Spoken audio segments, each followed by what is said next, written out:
Hello everyone! After her first appearance at the end of Fontaine's Archon quest, Skirk, disciple of Sertology and master of Tartaglia, is finally releasing as a playable character in Genshin patch 5.7. Skirk's kit is designed to be limited into one specific team archetype, Freeze, prompting a lot of community concerns and criticisms about her restrictive nature throughout her beta and will inevitably persist throughout and after her release. And while the concerns do have some merit, Skirk is regardless still looking like a fine DPS, and with the right support, she does compete with the best DPSs in the game. To understand just how strong of a DPS Skirk can be, in this comprehensive guide, I will be explaining how Skirk works, the best ways to build her potential best teams, and analyzing her place in the meta in terms of overall strength and pull value. Pretty much everything you need to know with simple and practical explanations, while also giving more detailed analysis that is backed by TC, including plenty of pre-release calcs on Skirk. Skirk is a 5-star Cryo sword main DPS who ascends with crit damage. There are 3 important aspects about her kit. First, Skirk gets a massive damage boost when played in teams with only Hydro and Cryo characters,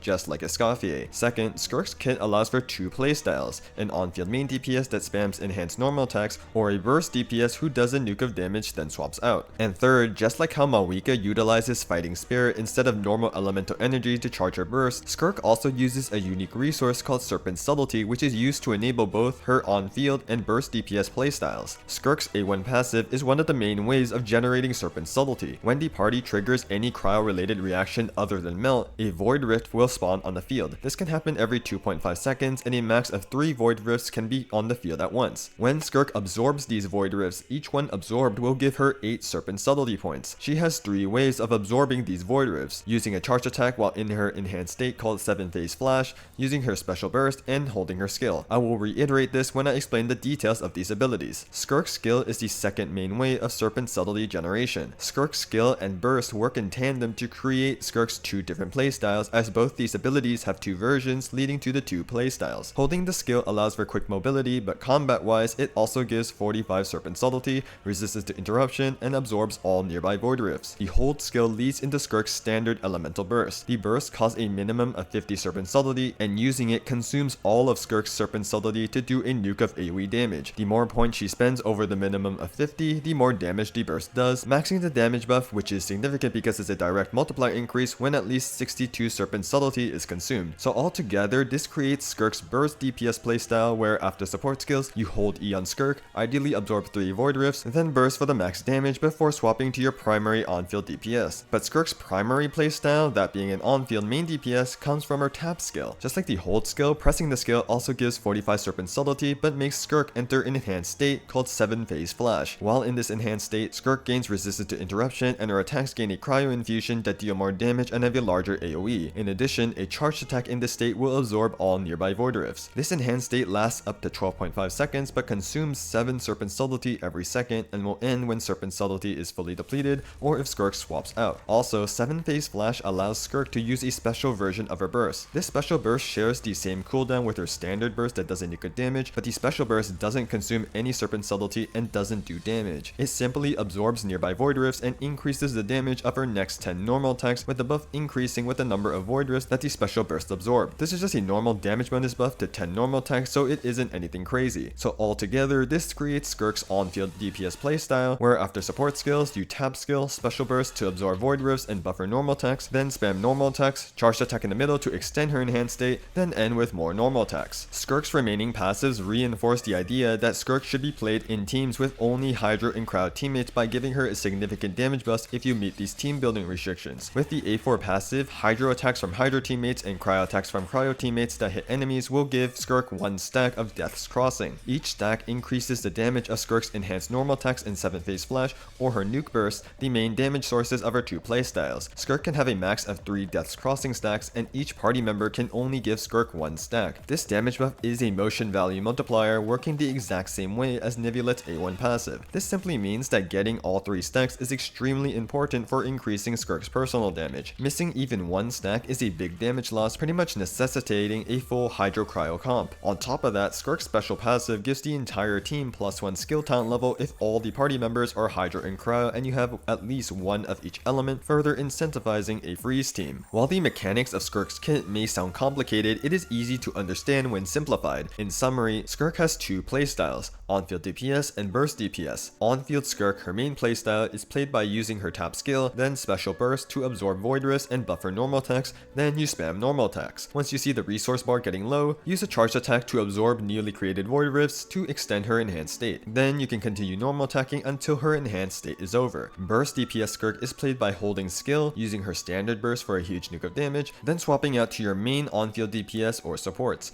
Keep in mind that even with on-field main DPS Skirk, you can choose to use her burst instead of her enhanced normal attacks anytime for a benefit if using the burst will finish off the enemy. In either playstyle, Skirk will generate 4 cryo particles whenever she deals any kind of cryo damage with a 15-second cooldown, meaning that she can create energy for the team with her enhanced normals or her burst damage. In terms of talent priority, since Skirk's main focus is an on-field cryo DPS, level her skill first because it has all the scalings of her enhanced attacks. Then you can level her burst afterwards. Her normal talent isn't used. While Skirk's on-field gameplay is easily simplified to just spamming normal attacks and charged attacking once to extend her enhanced state, there are some more specific combos and rotations you can utilize to optimize her performance. Do keep in mind that the combos and rotations I will explain are based on pre-release TC and footage, so the most optimal Skirk combos and rotations may change once we are able to test Skirk on release. The simple and easy Skirk on-field combo is tap skill, special burst, 2 N5s, a charge attack, another N5, then a final N3 or N4, totaling 18 to 19 hits from normal attacks. This will probably be the base combo that most people will do since it's straightforward. With some dash cancels, however, you can fit in more Skirk attacks for more damage. Based on pre-release info, the most optimized combo is tap skill, 1 normal attack into a charged attack or special burst, 3 N5s, 1 normal attack into a charge attack, then finish with a final N5. To fit this potential total of 22 normal attacks, you'll need to dash after each full attack string to cancel the animations. Add in your support skills and you get an optimized standard on-field Skirk rotation. Now in specifically Chamber 1 of Spiral Abyss, Skirk does start with 100 Serpent Subtlety points, meaning you can burst before tap skill on her first rotation for a slight damage gain. Based on current knowledge, however, Skirk can't carry over any Serpent Subtlety points with hold or tap skills subject to change, meaning that the burst first rotation can really only be consistently performed in Chamber 1 of Spiral Abyss for a minor damage gain. If you do want to consistently burst with Skirk even when she's the main on-field DPS, Skirk does have the potential to use a split uptime rotation. In a split rotation, you first set up your support skills, swap to Skirk to hold skill and burst, swap back to your supports to refresh their skills and stall time until Skirk's skill is back off cooldown, then go to Skirk again to tap skill and do her enhanced normal attacks, splitting Skirk's uptime into 2 parts and front loading some damage with her burst. This rotation also has an added benefit for a support like Shenhe, who can use 2 skills within one rotation for more coils and lower energy requirements. Damage wise, assuming the rotation works well in practice, it can be comparable to the standard optimized rotation, and in some cases it is significantly better, such as in a team with Escoffier, Furina, and Shenhe, but it is a bit more complex in execution. In addition, split rotations will need more testing on release and may change for optimizations. So while I would generally recommend the standard rotation for most teams, the split rotation is still a potential nice option, especially for those who want to consistently use Skirk's burst along with their enhanced normal attacks. With our base kit covered, let's talk about Skirk's Constellations and whether they're worth pulling for.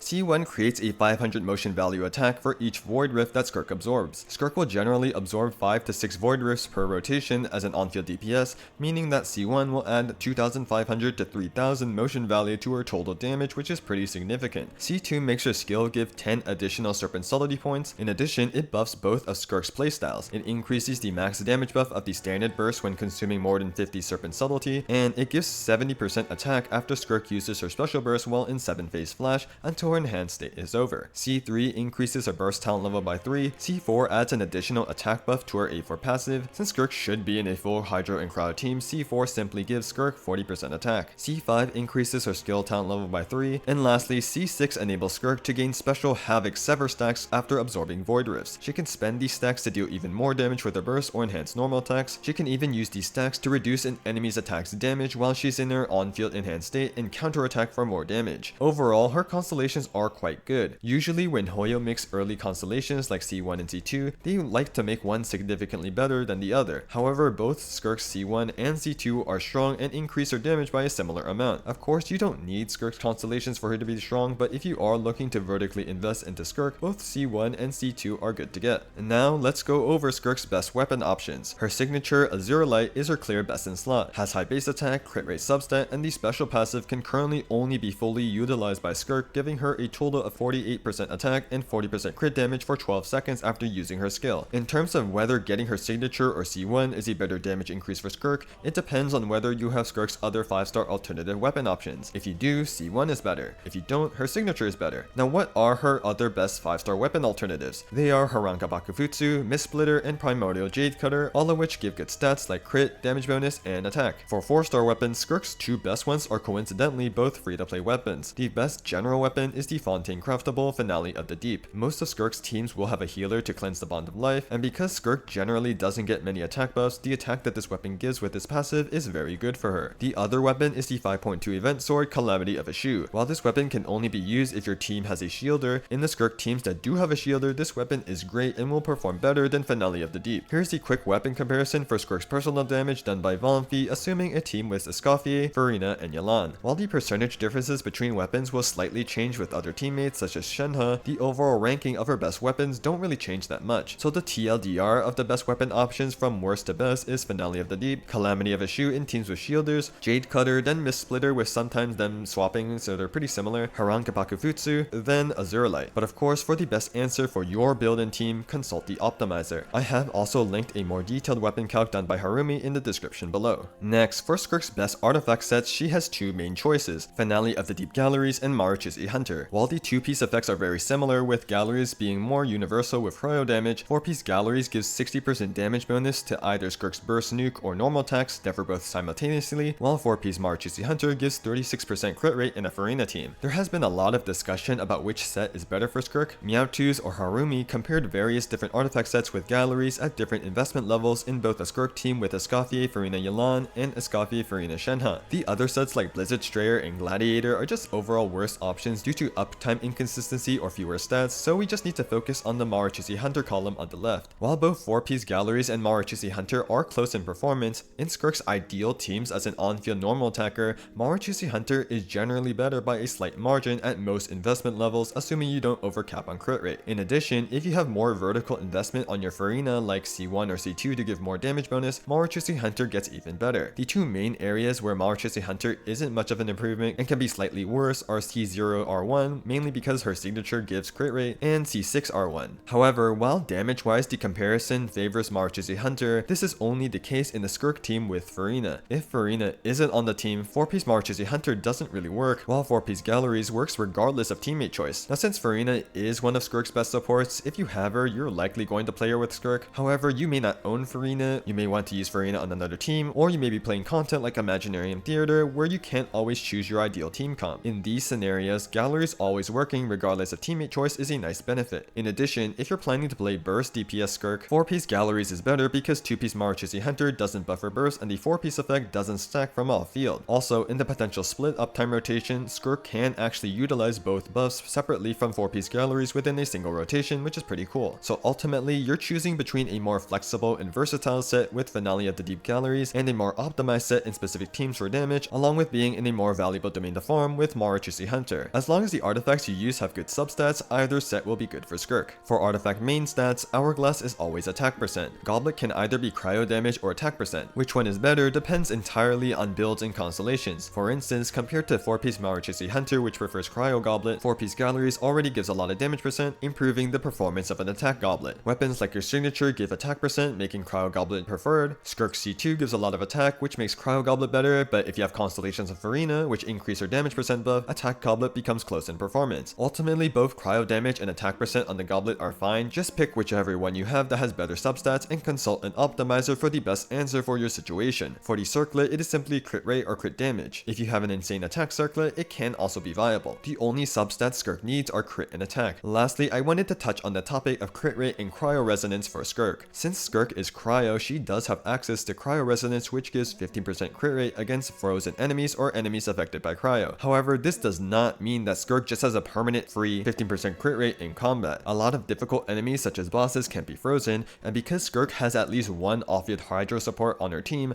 enemies also don't have a permanent cryo aura. In a triple cryo team, cryo resonance will have about 60% uptime, and in a double cryo team with 2 hydro supports that apply hydro from off-field, the uptime drops to about 10%. So don't build like 85% crit rate on Skirk, assuming you'll have 100% crit rate with cryo resonance. I highly suggest disregarding cryo resonance when building crit rate due to its inconsistency. Finally, let's go over Skirk's best team comps. Fulfilling the full hydro and cryo teammate restriction from Skirk's passive is both core to her kit functioning and gives her a lot of damage, so Skirk only wants hydro and cryo supports. Because of this, Escoffier is by far her best and most important teammate. They both fulfill each each other's Hydro Cryo team building restrictions, and Escoffier brings off-field damage, off-field Cryo application, massive res shred for Hydro and Cryo, and solid healing. And since Escoffier is a good healer, Furina is one of the best Hydro supports for Skirk because of her off-field damage, off-field Hydro application, and her team-wide damage bonus buff with her fanfare. This trio is really strong already, making the 4th slot open to a lot of different support options for Skirk's main role as an on-field Cryo main DPS. Two of her best support options will be Shenhe and Yelan. Yelan is looking to perform slightly better in Calcs with a standard rotation, but in practice they will have very similar performances. With more vertical investment on Skirk though, Shenhe will be better mainly due to her quills. On top of that, Shenhe does get significantly better as a 4th slot support, actually making her the best choice in terms of damage if you are able to pull off Skirk's split rotation, allowing you to get 2 Shenhe skills per rotation for a larger buff with more quills and lower ER requirements. Another top tier support for Skirk is actually Malani.